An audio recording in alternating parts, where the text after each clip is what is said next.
Hello दोस्तों, आज मैं बात करने वाला हूँ पति पत्नी के रिश्ते के बारे में।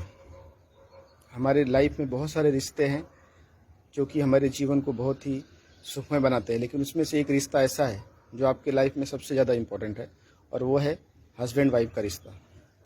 हस्बैंड वाइफ के रिलेशनशिप में कई बातें होती है। जब शादी होती है उसके बाद वाइफ एक अलग सोशल बैकग्राउंड, अलग परिवेश से पढ़ के आती है, और हस्बैंड का अलग होता है, और दोनों को साथ में मिलकर घर को चलाना होता है।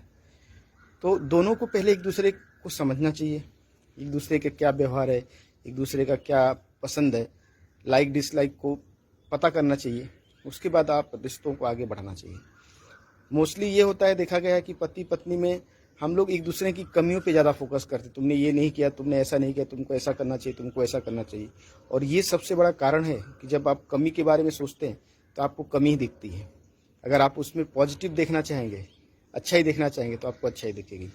और ज़्यादातर कपल्स में ये सबसे बड़ा प्रॉब्लम है, और आज के दिन में ज़्यादा ही हो गया है, क्योंकि लोग जो है सोशल मीडिया, व्हाट्सअप, ये सब चीज़ों के पीछे इतने ये हो गए हैं कि वो लोग पर्सनल एक दूसरे को समझने का, एक दूसरे के बारे में जानने का ज़्यादा टाइम ही नहीं उनको मिलता है। और दूसरी समस्या हो गई, शहरों में ज़्यादातर लेडीज़ भी वर्किंग हैं, तो इसके लिए उनको भी ऑफिस में काम है, घर का काम है, तो एक दूसरे को, पति पत्नी को ज़्यादा समझने का समय नहीं मिलता है। लेकिन जब तक आप एक दूसरे से ज़्यादा समय नहीं बिताएंगे, एक दूसरे के बारे में ज़्यादा समझेंगे नहीं, तब तक आप रिश्तों में, अपने हस्बैंड वाइफ के रिश्तों में अच्छी मिठास नहीं ला सकते हैं। और वही सबसे बड़ा कारण है। आजकल आप देख रहे हैं तो बहुत सारे लोग लव मैरिज कर रहे हैं, लेकिन जितना लव मैरिज हो रहा है उतना शादियां, उसमें से मोर देन 50% शादियां सक्सेसफुल नहीं हो रही हैं। क्या कारण है? अगर क्योंकि वो जो था, उनका लव था, वो एक अट्रैक्शन था।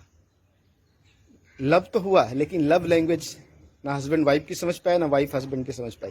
दैट्स वाई रिलेशनशिप बहुत ब्रेक होता है। तो आपको अगर अपने रिश्तों को बहुत मजबूत करना है तो दोनों को एक दूसरे के साथ, एक दूसरे की अच्छाइयों पे फोकस करना पड़ेगा। और उसमें बहुत सारी बातें हैं। मैं तो आज एक ही पॉइंट के ऊपर बता रहा हूँ आपको कि आपको पहले एक दूसरे की सराहना करना है, एक दूसरे के बारे में अच्छा बोलना है, और एक दूसरे की कमियों को नज़रअंदाज करना है। क्योंकि जब तक आप कमियों को नज़रअंदाज नहीं करेंगे, तब तक आप उसके अंदर, किसी के भी अंदर पॉजिटिव चीज़ों को देख ही नहीं पाएंगे। तो अगर आपको रिश्ते को अच्छा करना है, अगर हस्बैंड वाइफ के रिश्ते को आपको बहुत बढ़िया करना है, तो आपको एक दूसरे के स्ट्रेंथ पे, एक दूसरे के इसके ऊपर काम करना है, और एक दूसरे की वीकनेसेस को आपको भूलना है।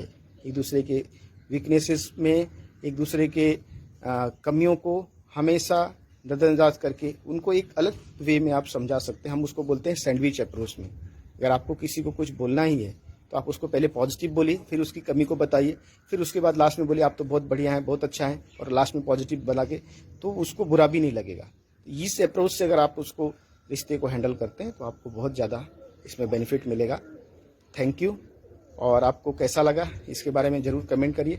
नेक्स्ट वीडियो में आपको और सारी बातें बताऊंगा। धन्यवाद।